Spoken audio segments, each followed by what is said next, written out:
पड़ेला।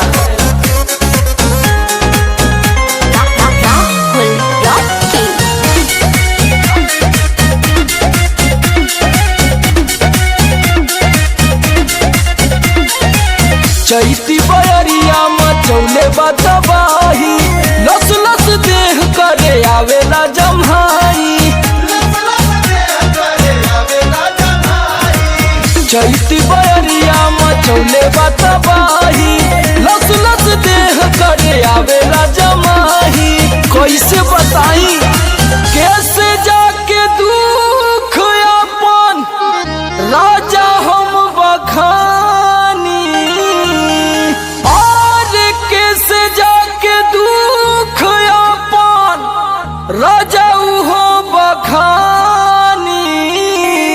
पियऊ हो जैसे जुए महुआ राजा जुए मोर जवानी, जैसे जुए महुआ राजा जुए मोर जवानी, जैसे जुए महुआ राजा जुए मोर जवानी, जैसे जुए महुआ राजा जुए मोर जवानी, जुए मोर जवानी राजा जुए मोर जवानी, राजा जुए मोर जवानी। हाय रे गरमिया छोड़ाई देला पानी, हाय रे गरमिया छोड़ाई देला पानी, जैसे जुए महुआ राजा जुए मोर जवानी, जैसे जुए महुआ राजा जुए मोर जवानी। लागता कि सब लुटा जाइए राजा जी।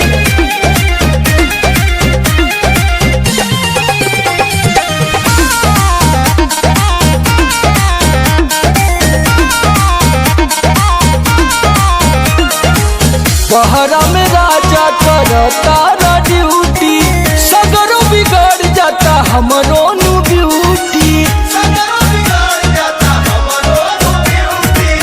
बहरा में राजा करता ड्यूटी, सगरो बिगड़ जाता हमरो नु ब्यूटी। नाश होता राजा जी।